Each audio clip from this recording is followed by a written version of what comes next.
Boss murder ಆಗಿದ್ದು ನಮಗೆ ಈ ಗವರ್ಮೆಂಟಲ್ಲಿ ನಂಬಿಕೆ ಇಲ್ಲ. ಯಾವ ಪ್ರತಿನಿಧಿನೂ ನಮ್ಮನ್ನು ಭೇಟಿಯಾಗಿಲ್ಲ ಗವರ್ಮೆಂಟದ್ದು. ಅದಕ್ಕೆ ರಾಜ್ಯಪಾಲರಿಗೆ NIAಗೆ ಕೊಡಬೇಕು ಅಂತ ಮನವಿ ಮಾಡೋಕ್ಕೆ ನಾವು ಬಂದಿದ್ದೀವಿ.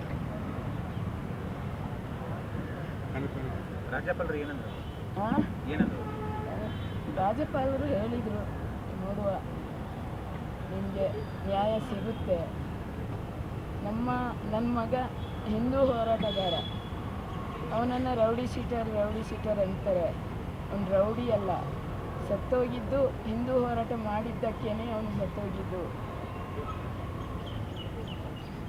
ಸರ್ಕಾರದ ತನಿಖೆ ಮೇಲೆ ನಿಮಗೆ ನಂಬಿಕೆ ಇಲ್ಲ. ಯಾವ ಪ್ರತಿನಿಧಿನೂ ನಮಗೆ ಕಾಲ್ ಮಾಡಿಲ್ಲ. ಅದಕ್ಕೆ ನನಗೆ ನಂಬಿಕೆ ಇಲ್ಲ. ಇಲ್ಲಾಂದರೆ ಮೊದಲು ಬರ್ತಾರೆ ಅಂದ್ಕೊಂಡಿದ್ವಿ, ಆದರೆ ಅವರು ಯಾರೂ ಬಂದಿಲ್ಲ. ಅದಕ್ಕೆ ನಮ್ಮ ಮಗನ ಸಾವಿಗೆ ನ್ಯಾಯ ಸಿಗಬೇಕು, ಅವನ ಆತ್ಮಕ್ಕೆ ಶಾಂತಿ ಸಿಗಬೇಕು. ಅದಕ್ಕೆ ನನಗೆ ಹುಷಾರಿಲ್ಲ, ಆದರೂ ನಾನು ಉಸಿರಿರುವ ತನಕ ಹೋರಾಡ್ತೀನಿ. ಅವನು ಹೇಳ್ತಾ ಇದ್ದ, ಉಸಿರಿರುವವರೆಗೆ ಹಿಂದುತ್ವಕ್ಕೆ ಹೋರಾಡ್ತೀನಿ ಅಂತ. ಉಸಿರೇ ನಿಲ್ಲಿಸ್ಬಿಟ್ರು. ನನಗೆ ಕ್ಯಾನ್ಸರ್ ಇದೆ, ನಾನು ಉಸಿರಿರುವ ತನಕ ನನ್ನ ಮಗನಿಗೆ ನ್ಯಾಯ ಸಿಗುವವರೆಗೆ ಹೋರಾಡ್ತೀನಿ. ಎಲ್ಲಿ ಬೇಕಾದರೂ ಬರ್ತೀನಿ, ಯಾರು ಕರೆದು ಎಲ್ಲಿ ಬೇಕಾದರೂ ಬರ್ತೀನಿ. ನನ್ನ ಮಗನಿಗೆ ನ್ಯಾಯ ಸಿಗ್ತೀನಿ.